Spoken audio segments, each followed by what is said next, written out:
இது வந்து இந்த மிசா போராட்டத்தில் கைது பண்ணாங்க. எந்த வருஷம் இது? 75 எமர்ஜென்சி. ஆமாம். 76 ஜனவரி மாதம் நான் யாரை உங்களை அரெஸ்ட் பண்ண வரல, உங்கள் சன்னை அரெஸ்ட் பண்ண போயிடுச்சு. அவன் நாடகத்துக்கு போயிருக்கான். நாளைக்கு நைட்டு தான் வருவான். வந்தோன்னு நானே ஃபோன் பண்ணுறேன்.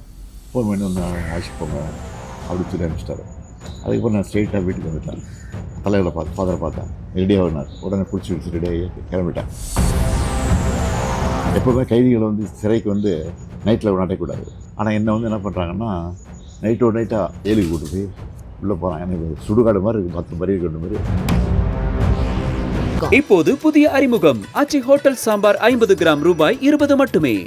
ஐஸ்வர்யா கருத்தரித்தல் மையங்களில் ஜனவரி 30 முதல் பிப்ரவரி 5 வரை இலவச ஆலோசனை மற்றும் சிகிச்சைகளில் மாபெரும் சிறப்பு சலுகை. உங்களுக்கு இந்த பேர் வர்றதுக்கு என்ன காரணம்? என் பேர் நம்பி நாராயணன். ஆமாம். திருக்கன்குடி கோவிலுக்கு பேர் நம்பி கோவில். சரிங்க.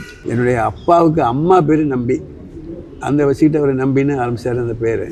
நாராயணங்கிறது எங்கள் அப்பா வந்து நாராயண பக்தர், அதனால் அப்படி வச்சுக்கிட்டார். நீங்கள் பிறந்தவர் நான் பிறந்த ஊர் வந்து கேரளா, திருவனந்தபுரம். பிறந்த 41ஆவது நாளைக்கு வந்து வி மூவ் பேக் நாகர்கோவிலுக்கு வந்துட்டோம். நாகர்கோவில். ஆக்சுவலாக உங்களுக்கு வந்து இந்த மிசா போராட்டத்தில் கைது பண்ணாங்க. எந்த வருஷம் இது? 75 எமர்ஜென்சி. ஆமாம். 76 ஜனவரி மாதம் நான் யாரை ஆமாம். அதை கேட்கலாமா? நீங்கள் எப்படி அதை ஃபீல் பண்ணீங்கன்னு அது சொல்லுங்கள். எப்படி அது மிஸ் அது ரொம்ப கடுமைப்படுத்தினாங்களா என்ன? அது 76 ஜனவரி 31 நான் அரெஸ்ட் ஆனேன். சரி. ஆட்சி கலைஞ்ச உடனே தலைவர் வீட்டுக்கு போலீஸ் வந்துடுச்சு. உங்களை கைது பண்ணல, உங்கள் பையனை அரெஸ்ட் பண்ண வந்திருக்காங்க. அப்போ வந்து நான் வந்து ட்ராமாலாம் நடிச்சிட்டு இருந்தேன். முரசை முழங்குன்னு ட்ராமா, திண்டுக்கல் தீர்ப்புன்னு ஒரு ட்ராமா, சரி, அந்த மாதிரி ட்ராமாலாம் நடிச்சிட்டு இருந்தேன். அதனால் என்ன அரெஸ்ட் பண்ண சொல்லி அங்கே ஆர்டர் போட்டாங்க மேலேருந்து. உங்களை அரெஸ்ட் பண்ண வரல, உங்கள் சன்னை அரெஸ்ட் பண்ண வந்துருக்கு சார். அவன் நாடகத்துக்கு போயிருக்கான். நாளைக்கு நைட்டு தான் வருவான். வந்தோன்னு நானே ஃபோன் பண்ணுறேன். ஃபோன் பண்ணி வந்து அழைச்சிட்டு போங்க அப்படின்னு சொல்லி அனுப்பிச்சிட்டாரு. அதுக்கப்புறம் நான் ஸ்ட்ரெயிட்டாக வீட்டுக்கு வந்துட்டேன். தலைவரை ஃபாதரை பார்த்தேன். நான் அரெஸ்ட் பண்ண போலீஸ் வருது, நான் ஃபோன் பண்ணி சொல்ல போகிறேன் கமிஷனருக்கு. ரெடியாக வந்தார். உடனே பிடிச்சி வச்சு ரெடியாகி கிளம்பிட்டேன். எனக்கு ஃபஸ்ட்டு ஜெயிலில் தான். எப்போவுமே கைதிகளை வந்து சிறைக்கு வந்து நைட்டில் நாட்டக்கூடாது. ஆனால் என்ன வந்து என்ன பண்ணுறாங்கன்னா நைட்டோட நைட்டாக ஏழுக்கு கூட்டு போய் உள்ளே போகிறாங்க. எனக்கு சுடுகாடு மாதிரி இருக்குது, 10 பறி கொண்டு மாதிரி இருட்டு போவேன். கைதிகள்லாம் அங்கங்கே அடித்து வச்சுருக்காங்கல்ல, ஒருத்தங்க பாடிட்டு இருப்பாங்க, ஒருத்தங்க கத்திக்கிட்டு இருப்பாங்க, பேசிகிட்டு இருப்பாங்க. ஒரே சவுண்டு. மத்திய சிறை கடைசி பிளாக், 9th பிளாக். அங்கே யாரை அடைச்சி வச்சுட்டாங்கன்னா அந்த தொழுநோய் அந்த பேஷண்ட்டை தான் அங்கே இருந்திருக்கிறாங்க. ஏன்னா பஞ்சு, இந்த ரத்தம் எல்லாம் எல்லாம் செவத்தில் இருக்குது. அவன் வரிசையாக 11 ரூம்ஸ். அதில் ஒரு தாராளமாக படுக்கிறனா ஒருத்தர் 2 பேர் தான் படுக்கலாம். ஒரு ரூம்லேயும் 9 பேர் 10 பேர் படுத்துருக்காங்க. எல்லாம் தூங்கிட்டு இருக்காங்க. நான் உள்ளே போன உடனே தெரியாமல் இருட்டில் ஒருத்தர் மீச்சிட்டேன் கையை. யாருன்னு பார்த்தா வீரமணி. ஓ, தம்பி முடிச்சாரு. ஏன்னா சாரிண்ணா நீங்கள் ஆமாம் தம்பி வாவான்னு கூப்பிட்டாரு. அந்த சென்னை சிறைச்சாலை மருத்துவர் பொறுத்த வரைக்கும் என்னென்னா வித்யாசாகர்னு ஒரு சூப்பரண்ட் இருக்காங்க. அந்த சூப்பரண்ட் வந்து பச்சைபாஸ் காலேஜ் ட்ரஸ்ட்டில் எலெக்ஷன் நிற்கிறாரு. அப்போ வந்து என்விஎன் சோமுன்னு அந்த திமுகவில் அவர் நடராஜன் அவர் ஏற்றுன்னு ஜெயிச்சிட்டாரு. அதில் அவருக்கும் அது மிஸ்ஸா கைதிங்கிறது ஒரு நாளைக்கு 40 ரூபா 60 ரூபா செலவு பண்ணணும். ஒரு கைதிக்கும் ஃபேன் போட்டு கொடுக்கணும், பெட்டு கொடுக்கணும், கொசு வரை கொடுக்கணும், பேஸ்ட்டு கொடுக்கணும், ப்ரஷ் கொடுக்கணும், எல்லா ஃபெசிலிட்டியும் இருக்குது. ஆனால் எந்த வசதியும் கிடையாது. 9 பேர் வரிசையாக பிள்ளைக்க வச்சுருக்காங்க. யூரினுக்கு ஒரு பானை, குடிதண்ணீருக்கு ஒரு பானை பக்கத்தில் இருக்கும். அந்த மாதிரி அது சில யூரின் பாஸ் ஆகி ஃபுல்லாகி வழியும். ஏப்பா, ஏன்னா 9 பேர் படுத்துருக்கோமே, 9 பேர் யூரின் போனதுனால என்ன வருது? டார்கெட்லாம் காலையில் தான் எழுச்சி போகணும். 2-3 டாய்லெட்டாக இருக்கும். அது ஒரு 10 நிமிஷம் திறப்பாங்க. அதுக்குள்ளே அந்த 100 பேரும் போயிடணும். அந்த மாதிரிலாம் குடும்பம் இருந்துச்சு. நைட்டில் 8 மணிக்கு 3 மணிக்கு வருவாங்க. ஒரு 9 பேர் 10 பேர் வருவாங்க. அது ஆயுள் கைதி இருக்காங்களா அங்கே, அவங்கள வச்சு அடிக்க வைப்பாங்க.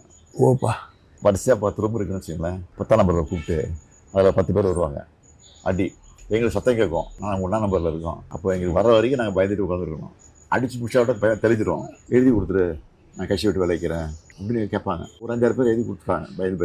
அடி தாங்க முடியாமல் நாங்கள்லாம் முடியாதுன்னு சொல்லிட்டோம். உயிரே போனாலும் நாங்கள் வந்து பண்ண முடியாதுன்னு சொல்லிட்டோம். மிஸ்ஸாங்கிறது மெயின்டெனன்ஸ் ஆஃப் இன்டர்னல் செக்யூரிட்டி. அது வந்து கோர்ட்டுக்கு போக முடியாது. இப்படி 4 மாதம் அப்படியே இருந்தோம். அதுக்கப்புறம் தலைவர் என்ன பண்ணார், ஜெயிலில் இருக்கிற எங்கள் குடும்பத்தெல்லாம் பார்க்கணும், கைதிகளை பார்க்கணும், நல்லா பண்ணலைன்னா நாங்கள் ஜெயில் வாசல் வந்து உண்ணாவிரதம் போகிறோம் அப்படி தலைவர் அனௌன்ஸ் பண்ணிட்டார். பயந்து போய் என்ன பண்ணிட்டாங்க, இன்டர்வியூ கொடுத்தாங்க. ஃபஸ்ட்டு தலைவர் கொடுத்தாங்க. தலைவர் தான் பார்க்க மாட்டேன்ட்டார். கட்சிக்காரனா எவ்வளோ பேர் இருக்கான், என் பிள்ளைய பார்க்க ஃபஸ்ட்டு பார்க்க மாட்டேன், அவங்களெல்லாம் அலோவ் பண்ண பிறகு நான் பார்க்குறேன் சொல்லிட்டேன். அப்புறம் எல்லோரும் பார்த்த பிறகு என்ன பார்த்தாரு. அப்போ கூட வரும்போது நான் என்ன பண்ணேன், ஃபுல் கே ஷர்ட் போட்டு காயம், உடம்புல காயம் இருந்தது. இதெல்லாம் அது சூப்பரண்டே சொல்லி அனுப்புறாரு.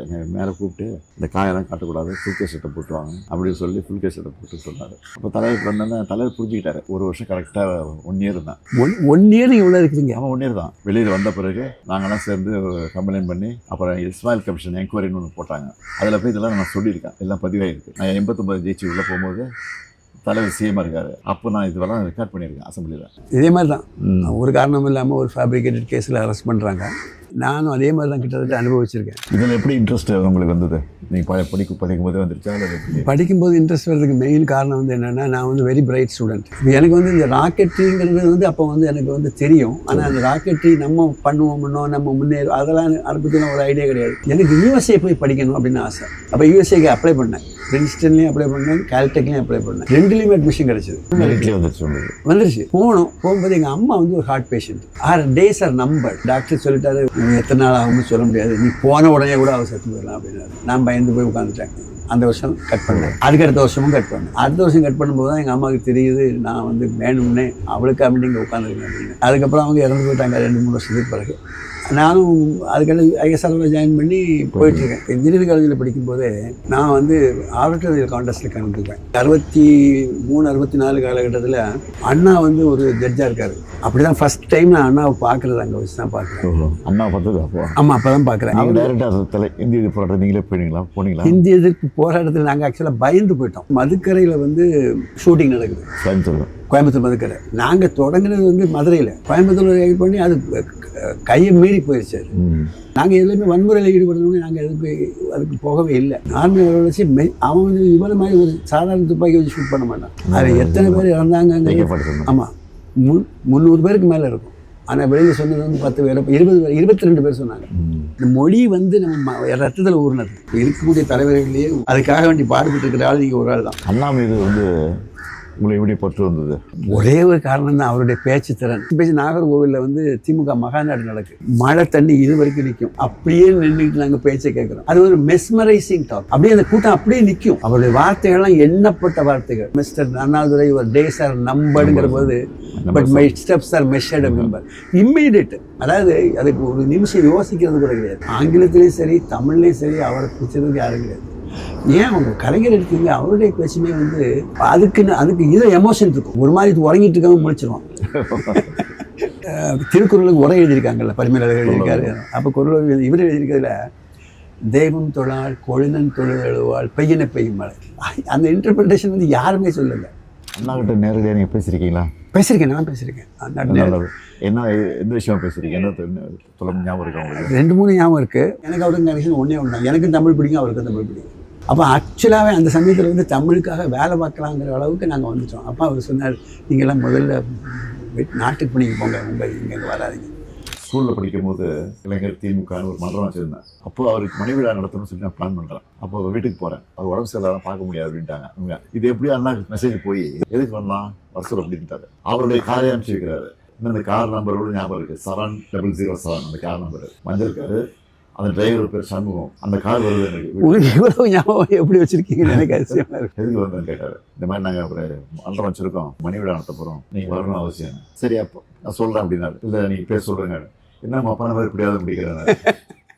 இன்னொரு இது கூட உங்கள்கிட்ட ஷேர் பண்ணிக்கணும்.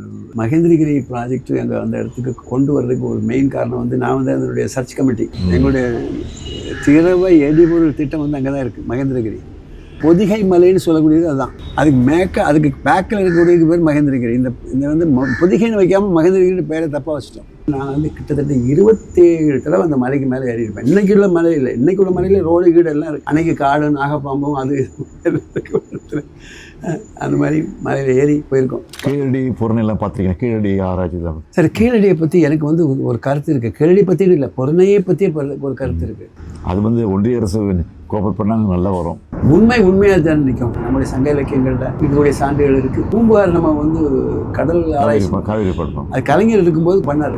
அதுக்கப்புறம் வந்து ஏன் உண்மை பண்ணலைன்னு எனக்கு தெரியல. இப்போ அது கவர்மெண்ட் மாறுறதுனால அப்படியே விட்டாங்க. அதை நீங்கள் பண்ணீங்கன்னா ரொம்ப நல்லாயிருக்கும். பண்ண ஆரம்பிச்சாங்க. ஆமாம், உங்களை மாத்திரம் தான் நம்பி இருக்குது, வேற ஒன்றுமே இல்லை.